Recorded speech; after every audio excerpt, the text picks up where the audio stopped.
From the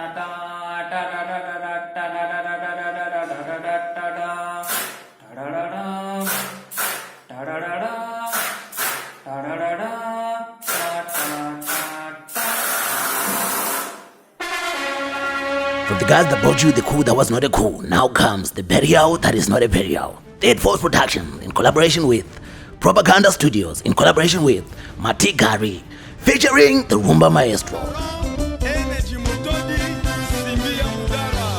Doctor, stop it. You stop it!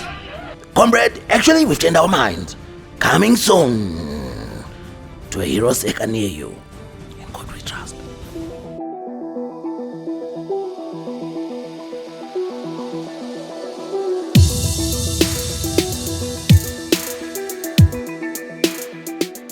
Ladies and gentlemen, comrades and friends, welcome to The Week with me, Comrade Fatso, where Robert Mugabe is still running the country from the morgue.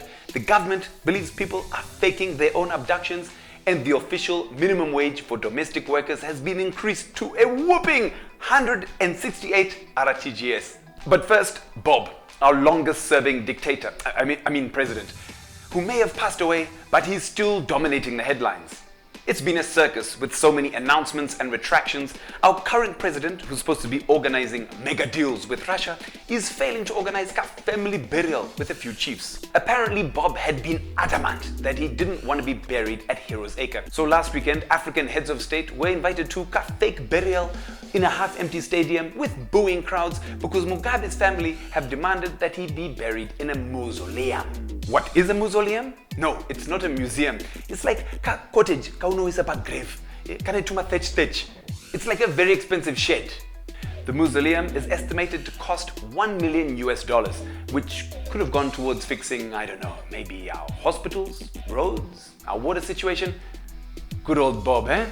Consistent even in death, still eating the people's money even when he's gone. Thanks to the funeral, we finally got to see Blue Roof. And what a wow! It looks like a hotel that got into a kung fu fight with a Chinese takeaway restaurant and lost. Apparently, the Mugabes don't own Blue Roof or Bona's place in Mount Pleasant. ZANU-PF does. So, are you telling me that Bob and Grace were just maroja? Why badara rent?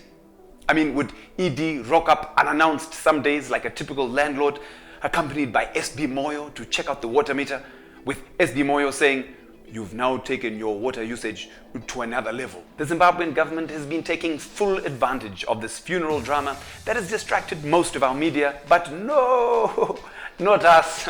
We introduce a new segment called A List of Things That the Government Doesn't Actually Really Want You to Know. First, the government doesn't want you to know that we're breaking global records. We have the world's worst performing currency. Finally, it's official. Comrade Mthuli and company have been working tirelessly, and we just want to congratulate them.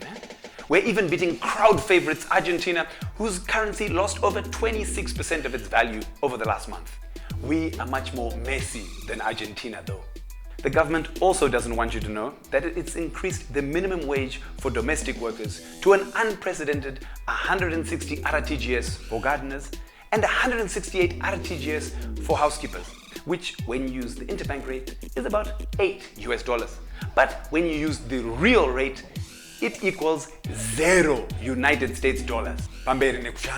The government also doesn't want you to know that this week the High Court set aside the statutory instrument 205 of 2018, otherwise known as the 2% tax. Mthuli Ncube then released a statement which basically said, yeah, that's cool and all, but I still want my money. It's like ZANU-PF used their majority in parliament to turn their illegal ting into a legal ting. It's like being caught drunk driving and then automatically the next day you say drunk driving is now legal. The government also doesn't want you to know that Extra Large have split up as a group.